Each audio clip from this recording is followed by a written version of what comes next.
Hey guys, you thought you would never see us again. But you were wrong. We have a special surprise for you guys because you've been so awesome.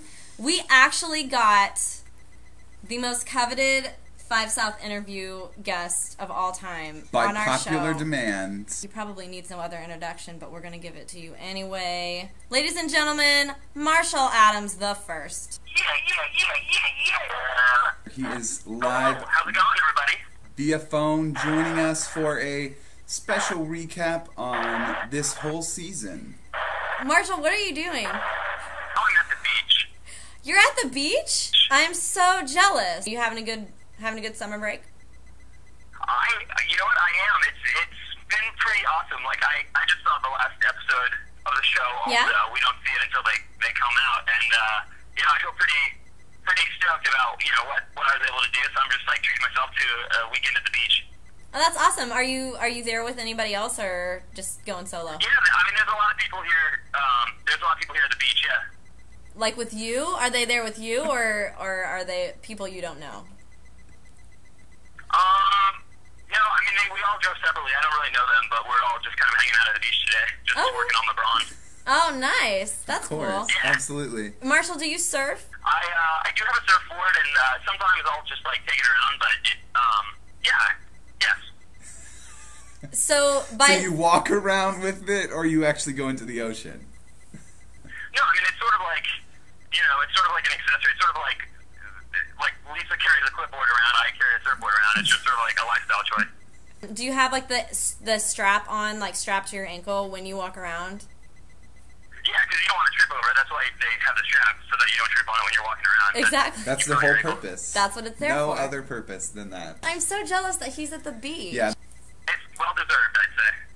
Yeah, I think so. Yeah. Actually, we just got done talking about the final episode. Marshall, we were really proud of you and what you did in the final episode. And let's talk about that a little bit. You recommended Steph as an RA, and you apologized to her, which I personally thought was a really big person thing to do. Steph and my relationship is, a lot of people don't quite understand it and didn't understand it, the whole show. Yeah. What you have to remember is that this is, just like any other reality show, we live our lives, and then most of what we live gets left on the editing room floor. But yeah, I thought I should go and just, because she was so low and still at such a low point in her sort of situation, I was like, you know what, I can throw her a bone, and knowing that I'm going to be the RD, which is the supervisor of the RAs, Right. Potentially being able to be her boss and have that sort of authority relationship again, that's something that I did want. So, I thought it was the right thing to do to recommend her and see if I could, kind of whittle her into my staff next year. It was actually a really strategic move on your part, is what I think you might be saying here, because that way you know that you had an RA that you were already familiar with. Yeah, the words you use sound pretty, aggressive, and when you say them, which I don't really appreciate that, but, Okay. Like I said, people see it how they see it, and, it definitely did make Steph feel better, and, I did. It was an apology. It was an apology. Dean told us last week that being the residential director does not actually come with a lot of authority.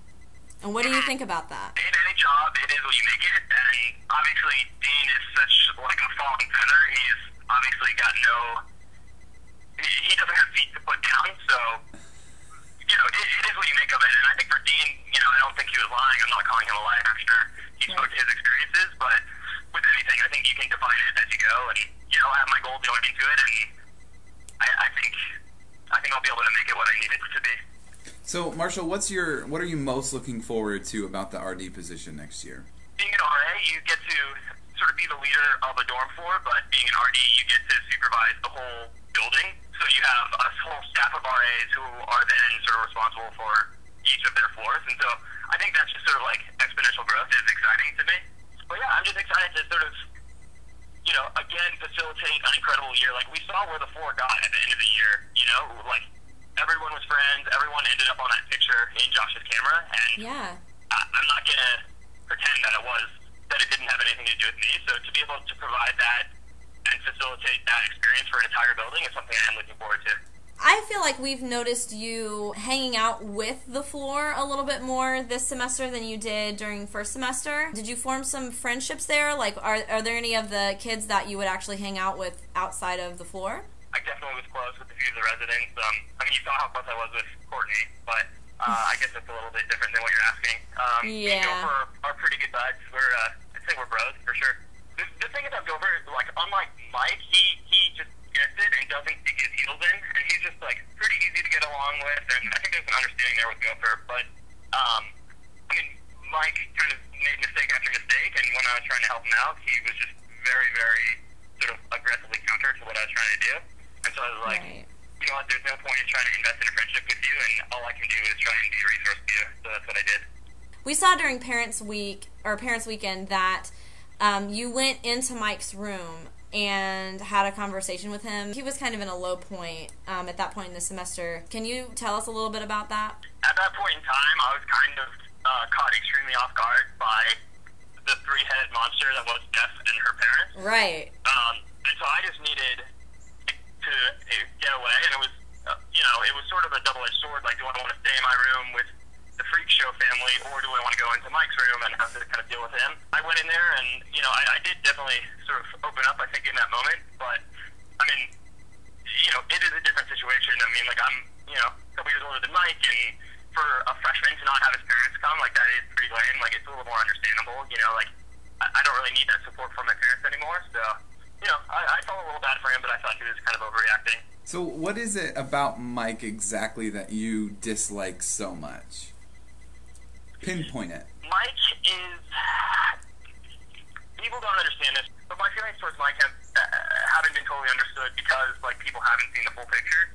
But, right from the beginning, he started sort of messing with my ability to do my job, like defacing the roommate contract and, continually locking himself out of his own room on accident and, like, thinking it wasn't a big deal to come and ask me for a replacement key. It's like, these are big deals. And, there was just no gratitude and no sort of appreciation of what I was doing. And beyond that, it was just his heels were in the ground the whole time, and it was just frustrating, It kind of made it harder for you to assume the role of being the leader of the floor with him around. Is that kind of what you're saying?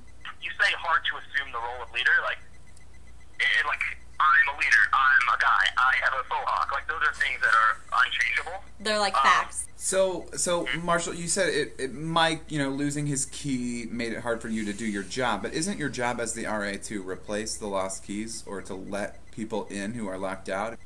Isn't that your job? Yeah, those are part of my job responsibilities, but, like, the spirit of the RA is to facilitate an environment in which people can safely study, grow personally, learn about diversity, and so when I'm trying to create that environment and things get in the way for me doing that, it becomes a problem.